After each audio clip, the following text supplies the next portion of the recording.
Welcome to your astrological natal chart forecast. This is the Peace Deluxe, and I hope you gain the utmost of quality from this report. So, yeah, let's get right into this. It's nice to see that you are honorary Team Gemini. We do include Gemini moons for sure. And outside of that, you know what I mean? This definitely speaks accordingly of very, very, very legendary chart, especially seeing the majority of your planets falling in the 12th house. We see your double Cancer rising in Sun, and you also possess your Moon in the 12th house, if not on the 12th house cusp, in Gemini. So, what that means is, it means several things. Well, what that means right off the bat is that you are, especially as a Cancer AC, you are a legendary, if not the legendary high priest. High priest slash high priestess is a classification or archetype of Cancer referencing the nature and level of holiness and sincerity that Cancer represents. And this brings me to speak on the triple conjunction, okay, that, well, not the triple conjunction, the triple water trine, or the triplicity of the goddess vibration, that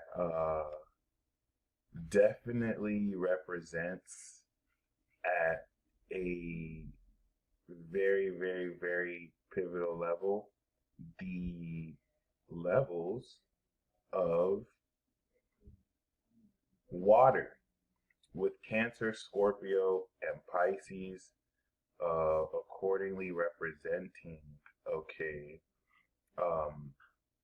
holiness at Cancer, purity at Scorpio, and of course divinity at Pisces. And this starts cardinally, okay,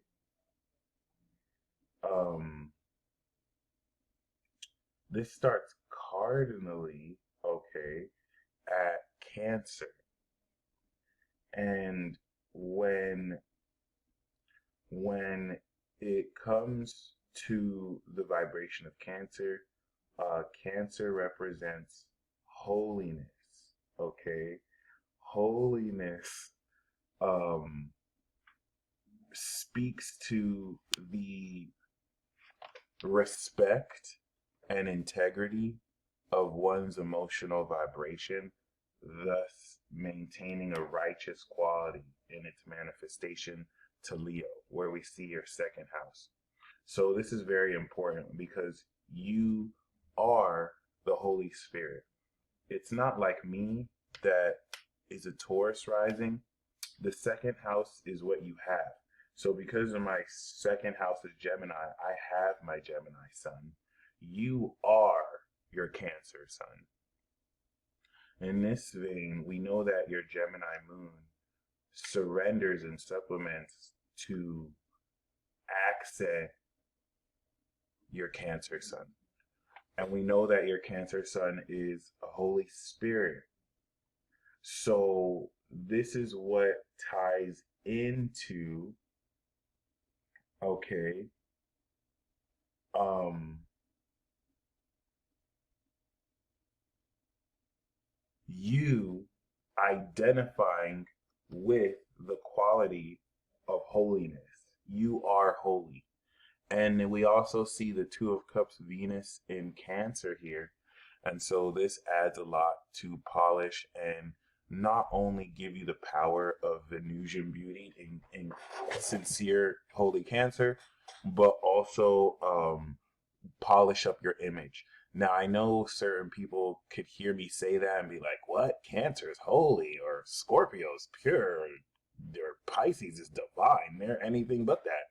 And that's just because the world we live in has distorted the purity of water. If you think that water takes in the environment around it, if the place around it um, is if the place around if you put water in a place that is around how do I say it?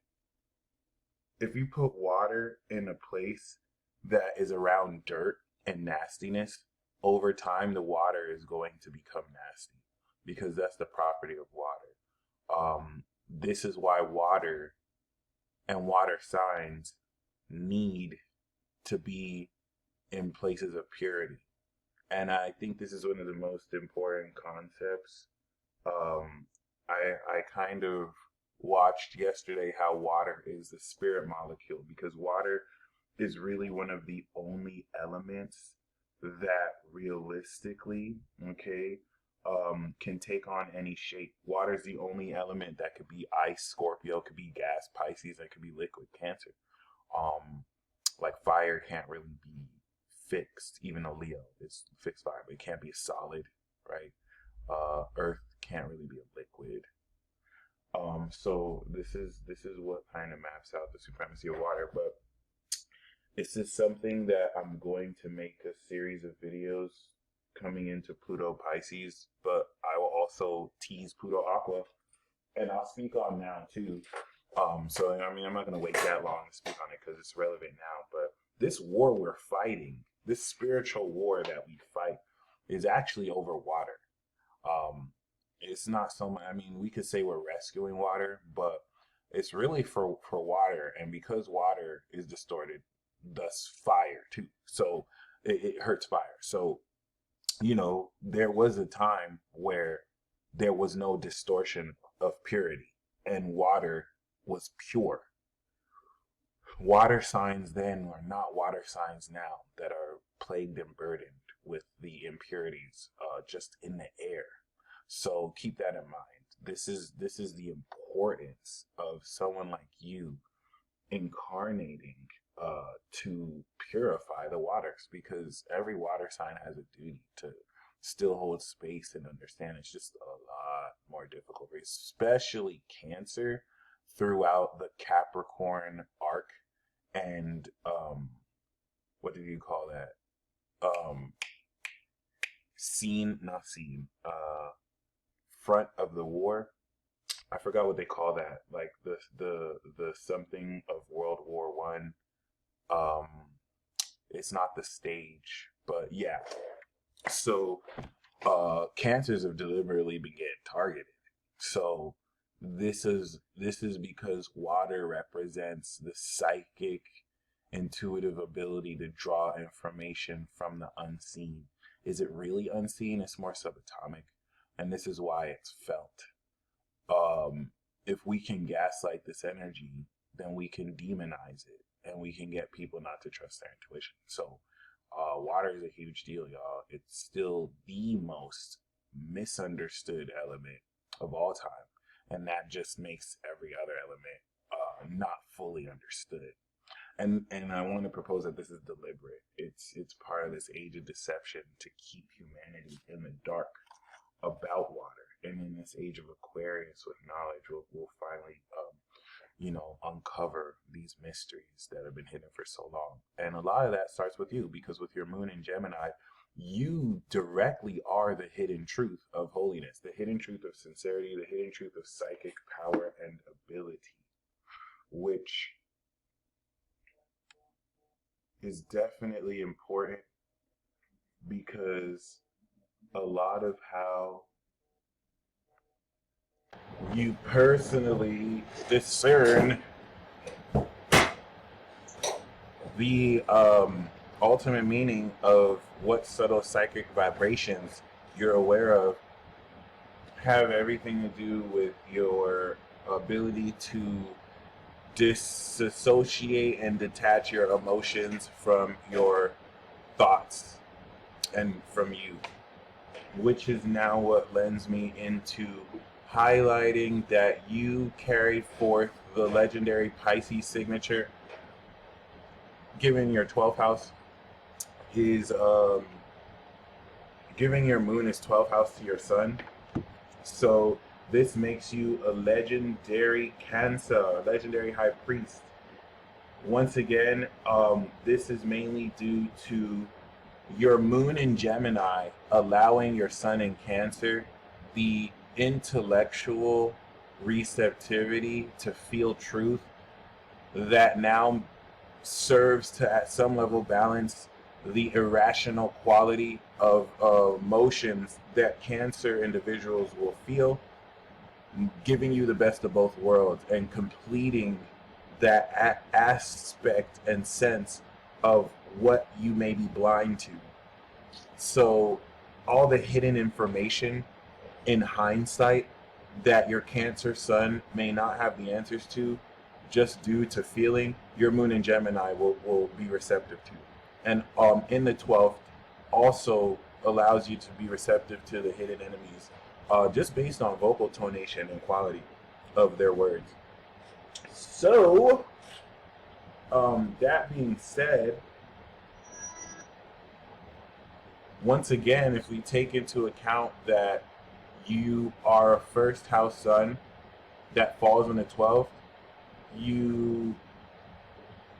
this is really more representative of your mastery of Cancer as a rising sign. But based on the whole sign system, I'm using the equal signs. Even though your sun and Mercury fall in the 12th, these are first house suns. Your moon is the true 12th house energy here, and it'll definitely be important to go further into its significance. And also align the nature of this psychic power with the power of your spirit, and thus your identity. Before we move on from this, I also do want to illustrate that you're closing out a very important 7th house chapter that Pluto has awakened on your North Node since 2008. And so this has been representative of controlled opposition since Pluto was opposite your moon, having you really gain testing since also 2017, how well you can hold space for those who have integrity and how you deal with those who lack integrity. As such, this really helps go in much deeper into the. I'm just gonna stop sugarcoating it, because you're totally true Cancer.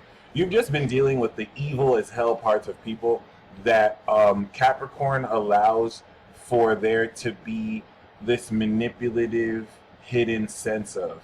That's not necessarily in your face, but in your face, because this more logical, grounded Libra Capricorn energy knows how to interplay political rhetoric in order to basically flip you off, but like not necessarily, but get away with it, because they basically use some jargon to change the meaning of it, even though you at Cancer see this motherfucker's flipping me off. So like you had to deal with this kind of like shady as hell dynamics for years.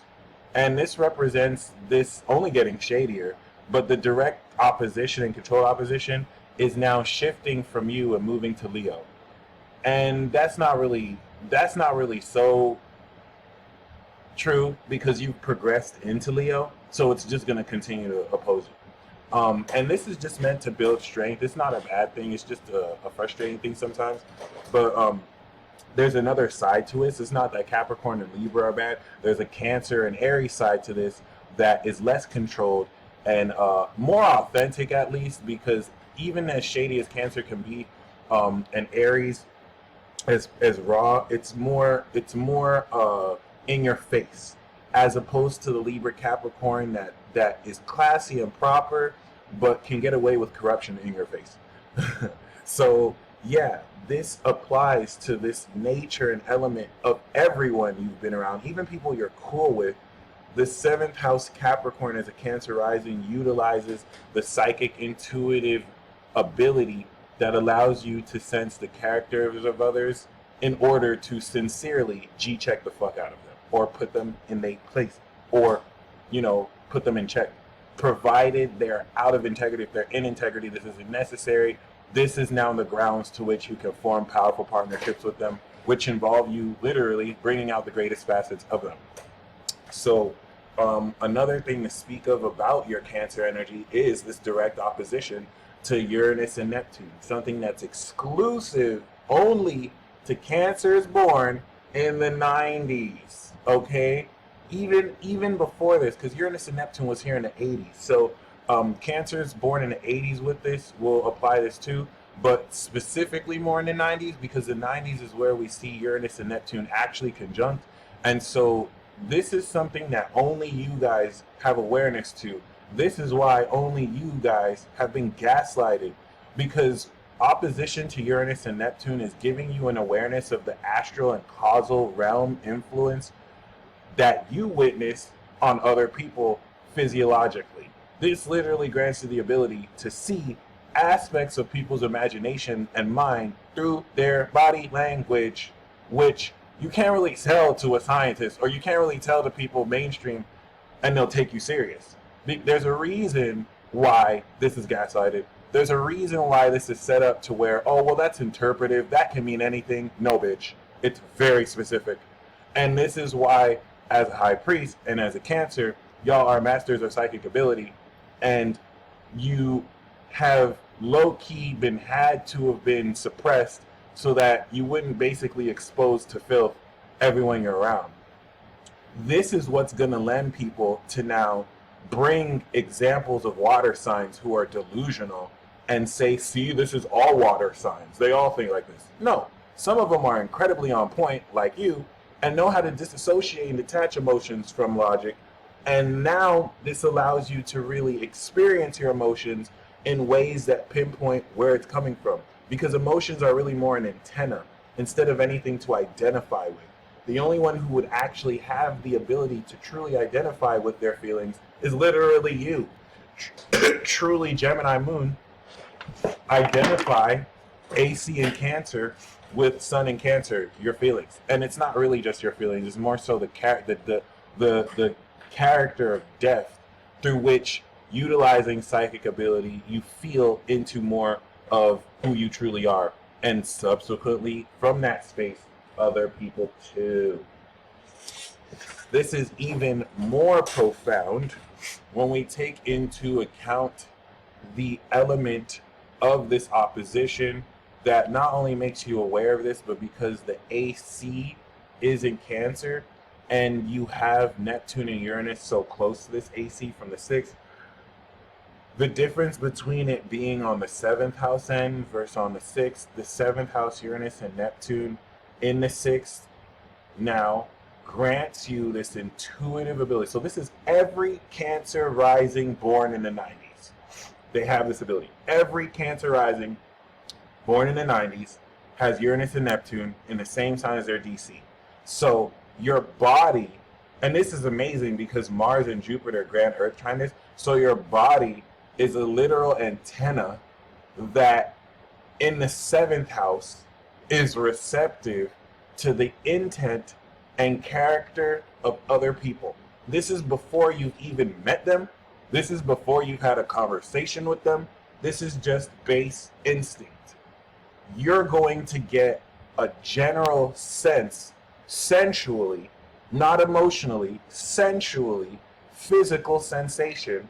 This is Uranus and Neptune, that is intuitive. And I want to frame it like this because there's nothing, like there's no science and there's no literature that will explain this. So you can't explain this scientifically because science has not brought this to our awareness. It's really just the astrologers and the psychics who are on top of this. But this is a real phenomenon. The way that we process information allows us to experience experiences, analyze them, okay, and then come to a conclusion. You don't have to do that because Neptune and Uranus instantly, okay, once you're in their presence, Neptune is going to intuitively be like, hey, this person's full of crap. Hey, this person ain't shit. And I specifically have to say it like this because Cancer is nurturing. Cancer is going to be like, okay, this person needs work, or this person has potential, but they need to do better. You see the difference? One is nurturing, the other one is don't waste your time with this fucking loser. This is a fucking waste of time. Like, one is harsh and the other is kind. And so when you feel that harshness, that's Neptune and Uranus saving you time. It's not about, oh, that's really weak, because people in our generation may feel like, wow, I feel mean just, reducing this person to a No. This is your intuition saving you time, because you cannot listen to it and then try and help that person only for you to realize your intuition was right the whole time. And this is why we get gaslighted, because a lot of this applies to authority figures and leaders that we're just made to blindly trust because of reasons, only to find out they're not worthy of trust. So the only way that this can manifest irrationally is if there's a lack of balance. Okay? This is everything that has recently been awakened with Pluto and Saturn and Jupiter going through this. So now more than ever, you have actual clearness of this. Before, there might have been an irrational sense where through experience you've had to awaken this and really practice this. Because remember, the society and education and science that was supposed to teach this knowledge to us and reinforce it with research and experiments and case studies instead was suppressed. And so we were told this doesn't exist when it does, which now had an adverse negative reaction to us, because instead of fostering this, we just basically labeled it schizophrenia, when these psychological maladies and auditory and visual hallucinations are only coming through because we're suppressing them and not allowing it to grow through understanding. And see, shit like this doesn't work on Cancer, because you are literally seeing this. So like, every Cancer rising has the ability to just bullshit detector people because of this Neptune. In the 90s, provided they have this. The ones born after have a more advanced version of this. The ones born before, like in the 80s, don't have this ability, but they can see it. So they have their own version of this ability. You have the most incredible version of this ability. That's why 90s are the GOATs. We literally, like, it's just a body sensation. It's just like, ew, I don't fuck with you. And it's literally that simple. But you take it a step further, and you actually are aware of this dynamic. So it's not even just that you have a sense or a hunch. Now, on top of that, your sun is directly. Do you see that? Am I tripping? Do you see that? I'm not tripping. This is your awareness, and you literally see this. And it's in the 12th house. So the way that this relates is now in the 6th. You're intuitive of their behavior as it relates to their character. And so you now see the unconscious habits in their emotions that directly tie to this body language. So like, there's no excuse on anyone's part. You know what you see. And you want to be careful, especially with Saturn and Aqua, which I'll mention in this Saturn return, that you don't get gaslighted to death. Because this level of denial of abilities is done so in a way to just really, scoff at your abilities. And through reinforcing outright lies, make you believe you're not sensing and seeing what you're sensing and seeing. So I just wanted to really establish that because 90s have a very controversial, element of so much knowledge and rhetoric to overthrow in an effort to rid the world of this fake science that has, and I really do mean that has, given us half truths, diluted us, and given us facts, but not really giving us the whole truth. So other than that, thank you for your service, because with your North Node in Capricorn, this is a lot of what you're going to establish for other people. Even though it falls in the sixth, this sense of incredible service is really meant to just establish the greatness of others, that's your destiny, based on the sincere holy power of you. And so your destiny is to bring you to other people, but and pretty much purify, awaken, and see, with Uranus and Neptune, there's an innovation and reflection of the namaste, inherent God within you and goddess, that you're going to reflect to other people. And that sounds very spiritual, and that sounds awesome, but the way this realistically plays out is arguments where you've triggered people because of your ideas and perceptions, and through these arguments and through these very petty squabbles, slowly but surely people start to see these aspects of their character that you pointed out revealed inevitably. And it's really up to them whether they want to have integrity, 7th house Capricorn, and admit it, or just be lame and now project those 7th house Neptune insecurities on you and say you're delusional and say you're Uranus and Capricorn weird, when it's really them. Okay, this is something every Cancer is going through, especially, once again, born in 90, 91, 92, 93, 94. And, it speaks a lot to your power, because this psychologically wears on you and will have stress. Even if none of this is consciously expressed, this is still the subconscious and unconscious dynamic that just unconsciously you have with other people, if we take into account the collective unconscious. And see, as a water sign, you're going to feel into that. And these are just like the mini microaggressions and facets of your existence that will add into what you feel. Once again, when we look into your Saturn return report, we'll look at how you're actually effectively breaking through this narrative once and for all. Because the Saturn return cycle for 92 is the most gangster. It's the most extreme. It's the most difficult. And all power to y'all, because y'all are going to need all that. Other than that, we've established that the Cancer vibration you possess is not only powerful, but with this Uranus and Neptune and Cap, what this does is it also seeks to stimulate, and through you holding space, draw out the greatest potential of individuals, or the true colors of individuals based on how they relate with you. Uranus and Neptune will really stimulate them, and in that certain integrity test with Saturn and Aqua. Hence, we'll get into the rulerships. So Venus really polishes what comes up, and this is what lends to Mercury and Chiron in your second. That's allowing you to heal the courage of self-esteem as it pertains to how you express yourself, so that you have more courage expressing the vibrant, passionate nature of your worth and your value.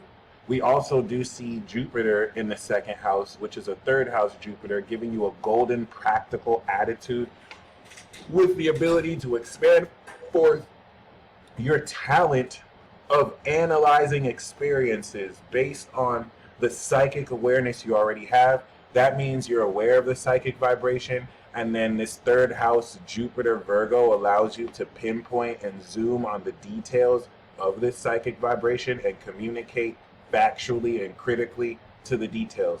Mars and Taurus now allows you to act off on this perception with strong determinism to never give up until this is actually accomplished. So it means that you don't work the fastest, you may even move the slowest, but you get it done. And in the 11th, this has everything to do with how you take action in communities and foster to manifest more grounded friends with similar values. All this grand Earth trines to Capricorn in order to aim and facilitate your destiny. Because remember, your destiny is opposite you. It's taking the power of you, because with Chiron here in a second, you're also going to heal how comfortable, or rather how courageous other people feel about themselves. And the opposition to Saturn is making sure you don't let too cool for school individuals manipulate you into feeling that the evocation of your passion is lame or not cool.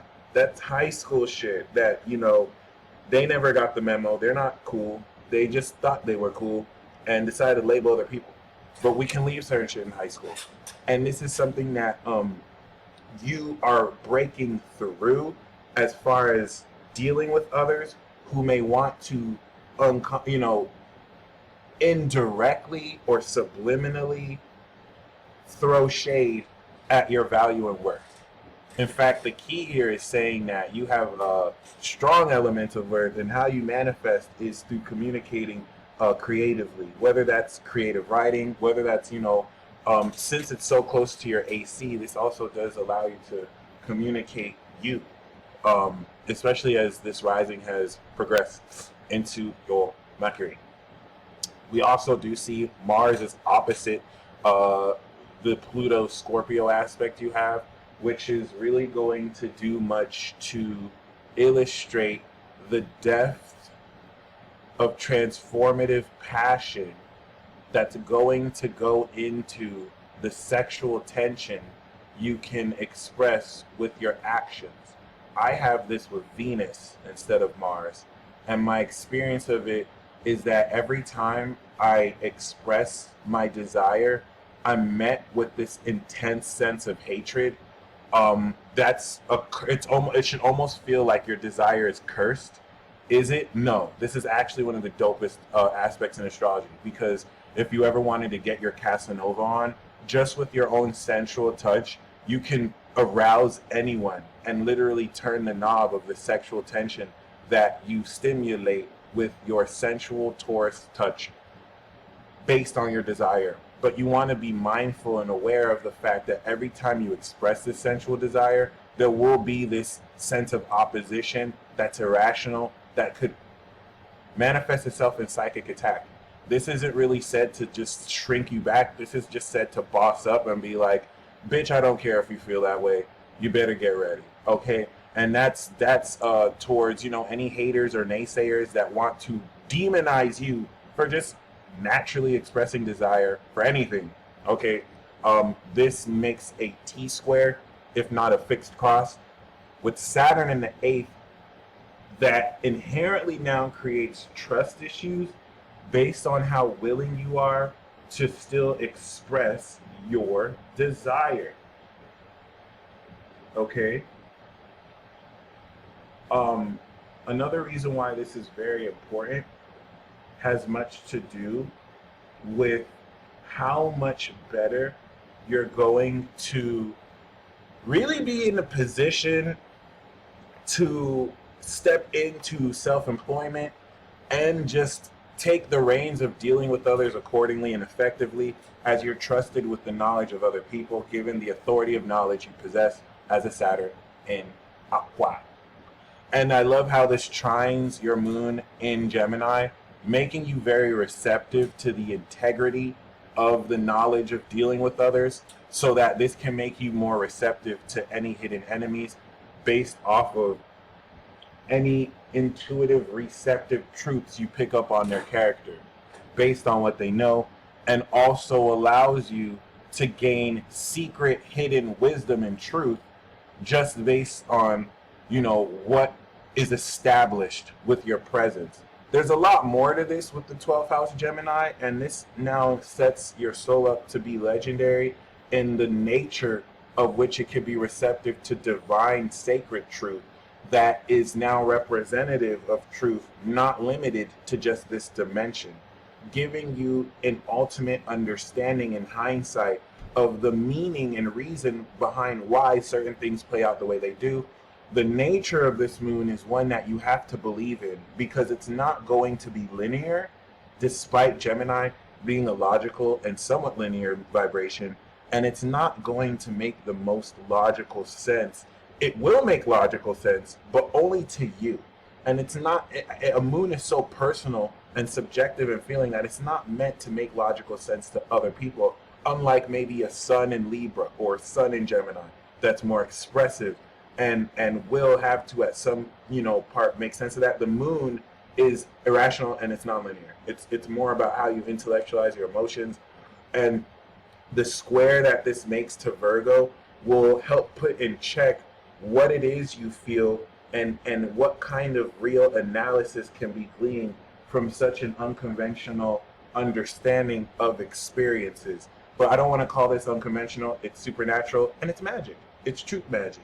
And this is what allows you now to once again augment and harness the true power of your sincere psychic ability, in order to, gain high understanding of who you're doing it to. Because the moon in Gemini also grants telepathy and the ability to hear the thoughts of all spirits, whether inanimate or animate.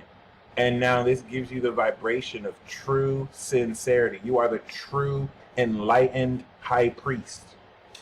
Other than that, knowing that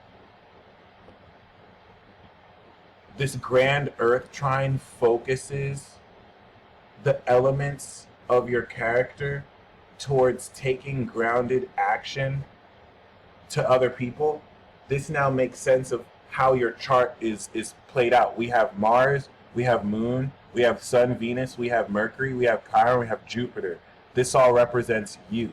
This all represents the strength of courage and self-esteem too, where as a high priest, you function like an exorcist, and you're going to be dealing with the evil as hell facets of other people, the accuser of thy brethren, who basically just make excuses to throw shade and hate as if, we care, or as if they even know what they're talking about.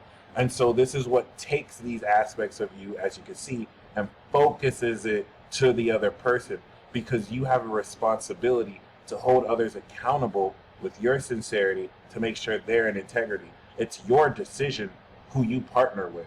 And so I want to really show how Virgo gives you the analysis, the abundance of analysis to see correctly. And then Mars gives you the strength to not only act, but not back down. And this is what focuses on other people so that you can draw out their greatest potential, as is your destiny, in service of them to manifest their greatest self. And subsequently, you come into your greatest self through relationships with the right people. When it's with Capricorn, it's all about the right thing. I will always say that it's not about right or wrong. It's about being real or fake.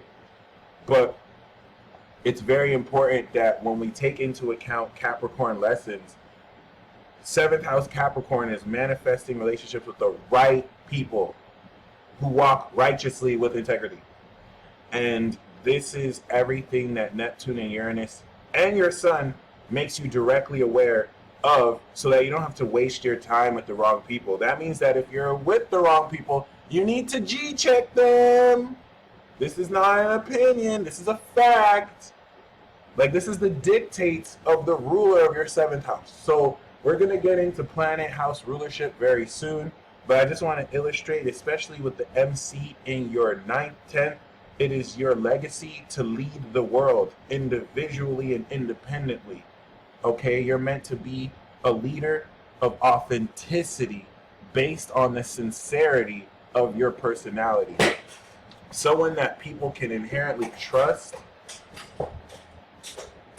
with knowledge, with secret knowledge that could be heard accordingly, and someone who functions as a warrior to lead people into victory accordingly. And this is what allows us to notice Chiron trining your MC while Chiron is currently on your MC. So you're gaining greater masculine courage and assertion so that you can definitely, reset this.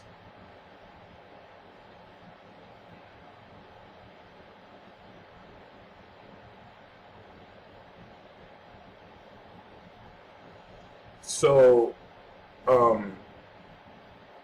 definitely very, very important because now that Chiron's trining your Chiron, this is putting you in positions in the public so that the more you feel confident asserting yourself and leading, the more you're going to now feel confident about your second house Leo coming into that Leo Chiron return in another decade or so.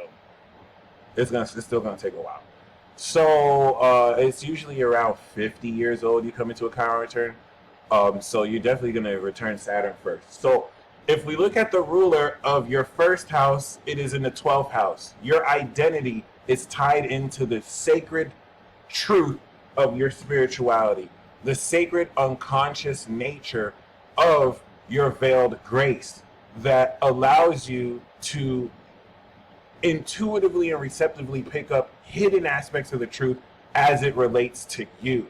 And this is a fancy way of saying you will always be misunderstood your whole life, because the way that you understand truth is in a personal way that unless someone else is also quote unquote woke, they're not really going to get it, or they're going to seek to misunderstand you, because you have to remember someone like you has to deal directly with agents, 8th house Saturn. So keep that in mind. The ruler of your second house is in your first. It falls in your 12th, but it's a first house sun. And so your self-esteem and your value is greatly influenced by how you feel about yourself. And this is important because you want to make sure that you feel powerful about yourself. You don't want to inflate your ego with delusions of grandeur. You want to be nurturing to yourself. You want to have very healthy conversations with yourself. You want to bestow and stow positive feelings so that this now feeds your second house. The ruler of your third house, boom, is in the first, but is a second house Mercury. And so this blends both energies by aiding the attitude, the realistic, critical attitude with which you express yourself in ways that honor the boldness of presence with your self-esteem. And the more you actually communicate what's valuable about yourself, the more this is going to flesh in with this confidence a stronger element of analyzation and expressing your talents and expressing your practical, real ideas and skill sets. The ruler of your fourth house is also in your first, falling in the 12th. And so Venus representing your fourth represents this private sense of balance that allows you to harness an understanding of the polished and classic nature of people's characters. In a private sense, you help polish this, and this is what lends to bringing out the greatest part of people in relationships with them, so that you can lead forward authentically. Venus now being here in the first aligns your own private understanding of yourself based on how much you love and express beauty towards yourself, based on how much you share and express the beauty of yourself. This may actually denote a sense of introversion, though, especially seeing all this energy in the 12th. And so, even though it's a first house energy, you know, in the 12th house, you still want to see it as a first house Venus. And so, the more that you really come to terms with your own personal sense of beauty that's abstractified with this opposition, and now deals with other people, the more you're going to be able to balance this with how you bring this to other people, and intuitively so. And then we have the ruler of your fifth house, which is in the fifth, in Scorpio, allowing a significator to rule its house, intensifying the nature with which you can take the sincere power of Cancer and now produce the most rare, extreme talents. It speaks to your ability to get to the bottom of depth in your expression of these deep talents. This is like being able to play guitar in such a masterful way where you can make someone cry because of the depth of which you put your whole being and soul into it. And so this also represents your ability to apply this in relationships with others, romantically, your relationship with inner children. It's not just about being extreme, it's anchoring with this Plutonian energy the harnessing of your heart here in Scorpio with purity and extreme intensity. The ruler of your sixth house is in your is a third house, Jupiter, in your second. This low key does put you in the Jupiter in the second house club, because it falls in your second, even though it's a more of a third house Jupiter, especially compared to your sun. So a lot of your own lifestyle habits and routine, okay, as a sixth house Sagittarius, is meant to be amazing. Your lifestyle as a Cancer rising, okay, puts your fire houses, it puts your earth houses in fire signs, or marks your earth houses off as fire signs. So the work that you're meant to do is meant to be inherently passionate. And if it's not what you find excitement or freedom in doing, the universe will sabotage your career until you can. Even if you work a job you don't like, you have to make it fun. And if you can't make it fun, you have to quit until you find a job. And this is going to be even harder when we get to the MC, because I'm not going to lie, like MC in Aries does not want to work for anyone. Mars does not answer to nobody. So you kind of have to be your own boss, which can be very difficult given, the current nature of business and everything right now. It's not impossible, but it's just definitely something to keep in mind. So being that the ruler of your sixth is influenced, right, in the third house of Virgo, it's the abundance of analyzation that makes up the golden nature of your attitude, which allows you to really understand the meaning of the details you see that now applies into how much more amazingly you can live your life. Just be mindful because this squares Virgo, and so you can let overthinking and hyperanalyzation get in the way and inhibit the freedom and joy you're meant to exhibit in your day-to-day routine. The ruler of your seventh house is in your eighth. It falls in the seventh, but now this takes the nature of the integrity, because the ruler of your seventh house is Capricorn, or the ruler of your seventh house is Saturn. So that means that relationships are tests of integrity to see who you move forward with, and allow you to do incredible things with other people, provided they have integrity, because if they don't, they'll do incredibly bad things to you. Okay, and as a Cancer, they're sending secret elite agents at you so that you could not lead by example and be depressed. We know that depression is a part of this, because when we look at depression, it has everything to do with crippling the self-esteem and bringing doubt to this.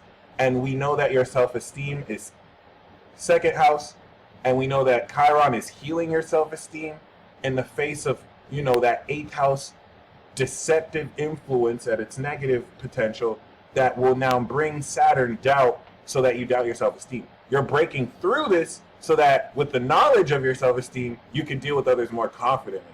So with the ruler of your seventh being in this eighth Aquarius energy, the way you connect with others is to harness the work ethic and integrity of knowledge over others you possess, or about others you possess, so that you can deal with them accordingly, and so that the theme of relationships you have with others will have some sense of official secret knowledge being revealed directly to you, either because they tell you or because your Gemini moon pulls some super ninja shit and telepathically draws it from them. And this could be just by seeing synchronicities and words that confirm in hindsight stuff that you already felt. Because remember, as a Cancer sun, you already see this.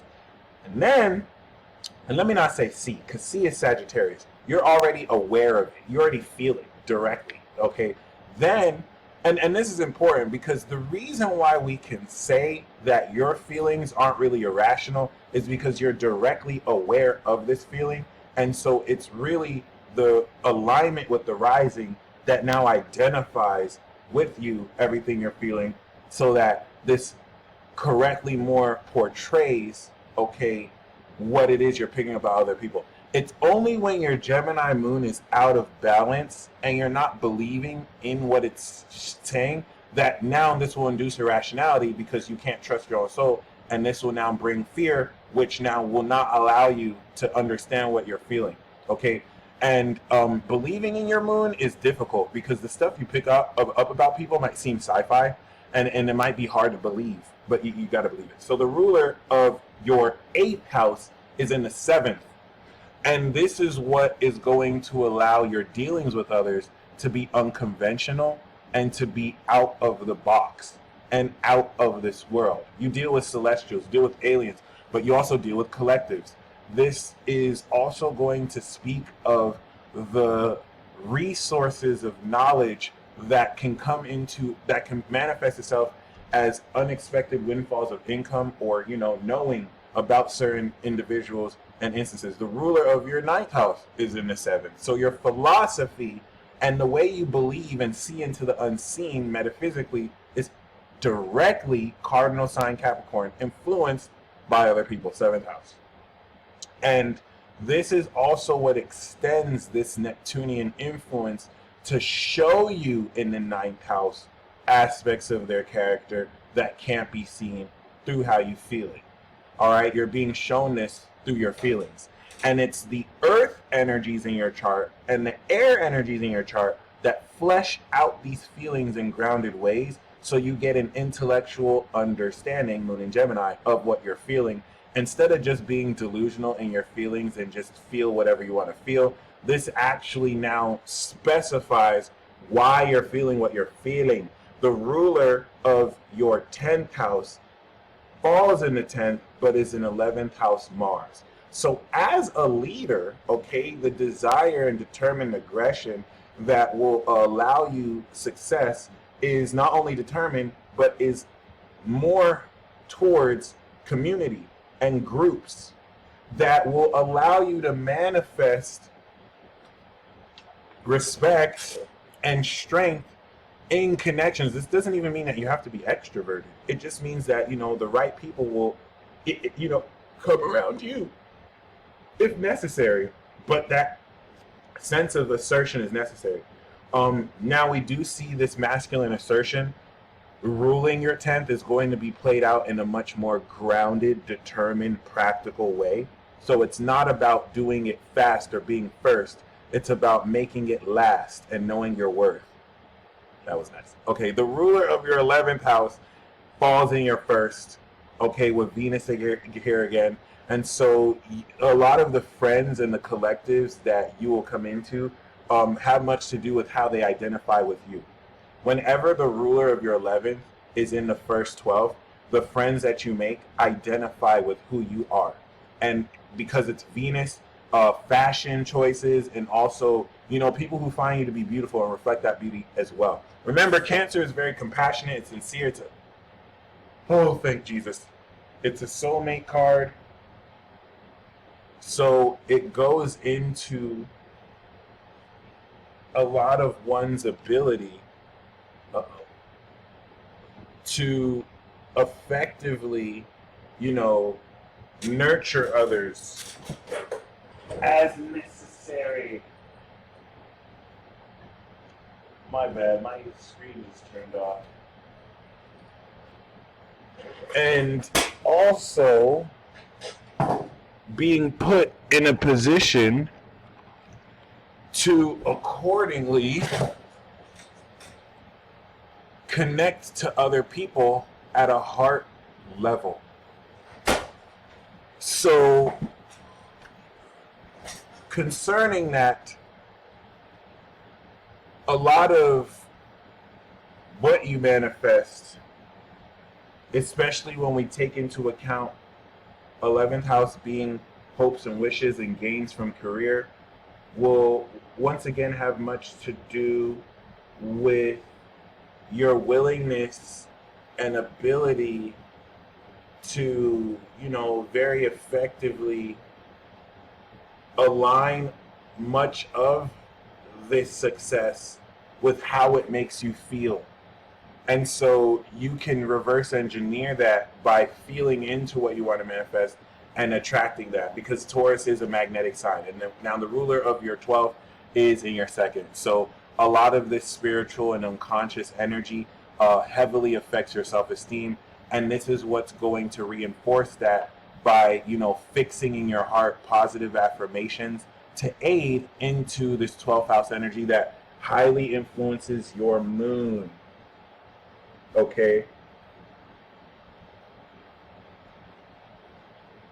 So,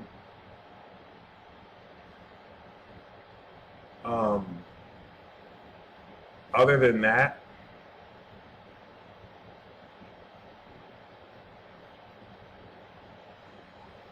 thank you very much for ordering this reading.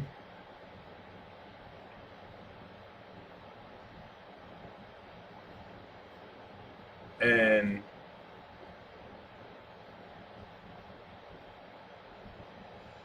this is definitely going to, this is definitely not only an honor, but it really speaks a lot to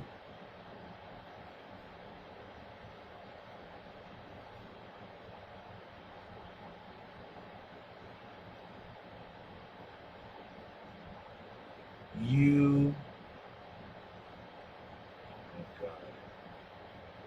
to you personally stepping into your power like never before.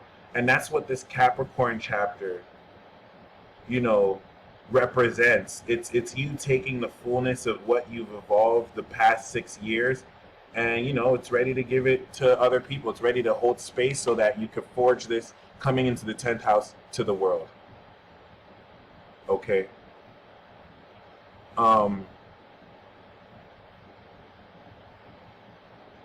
So I hope you enjoyed this report once again.